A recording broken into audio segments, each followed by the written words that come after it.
everybody. Today we'll be talking about how the sine of theta is equal to the cos of 90 minus theta.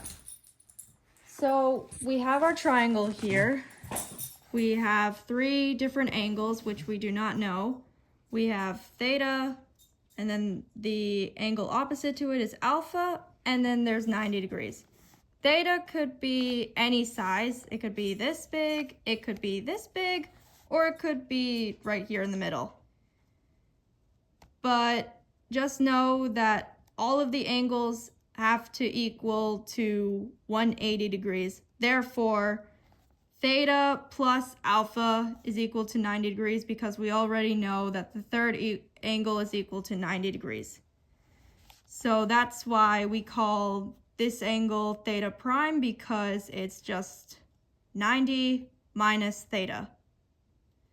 So in this video today, we are going to find why the sine of theta is equal to the cos of 90 minus theta. So we have our triangle here with one angle equals theta, another angle equals theta prime, and then our other angle, which is 90 degrees. So first we're going to find the sine of theta. And if you don't know how to find the sine of any angle, it's basically opposite over hypotenuse.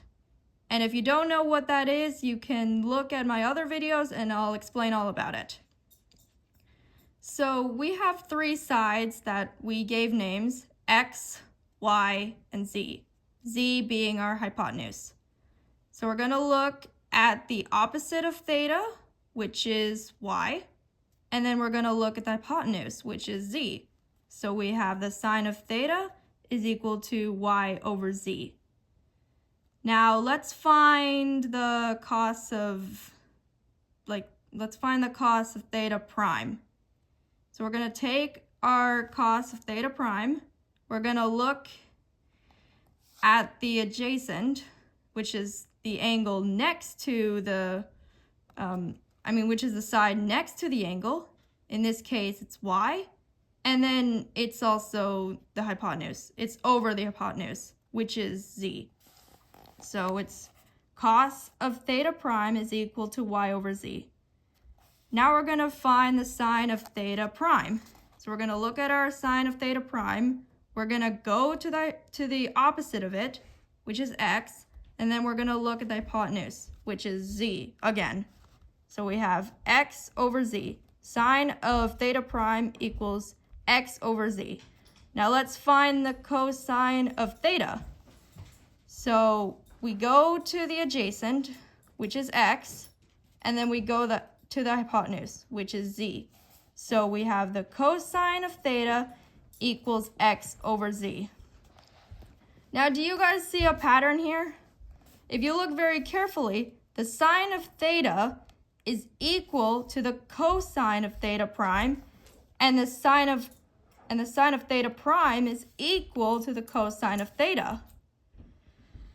So there you have it, that the sine of theta is equal to the cosine of theta prime, and the sine of theta prime is equal to the cosine of theta. Now that's basically the end of the video. You can just leave, but before you leave, I want to show you some examples. So here are some examples, and you may recall these examples from our last episodes. We have the sine of 30, which you remember in one of my last videos, which we had found that is equal to 0.5, and that's equal to the cosine of 60. And then we also found the sine of 60, which was the square root of 3 over 2, and that was equal to the cosine of 30. Now here's some other examples. You have a triangle. You try to find the sine of 0, which is like this triangle. It's very, very flat. It's a very flat triangle. Can't really see it. But you know that if this angle is very small, then the side is also going to be very small. So the sine of 0 is also going to be just 0, which was equal to the cos of 90. And then you also have another triangle, like this triangle, which is kind of very tall, and the sine of 90 is just going to be this angle, and then it's just going to be right here. That's just equal to 1, which is also equal to the cosine of 0. And that's it. That's how you find that the sine of theta is equal to the cosine of 90 minus theta.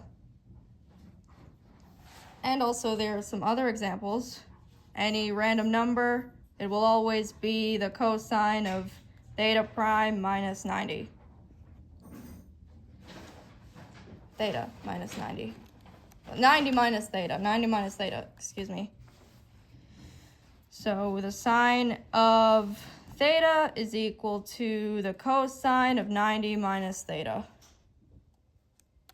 Thanks for listening.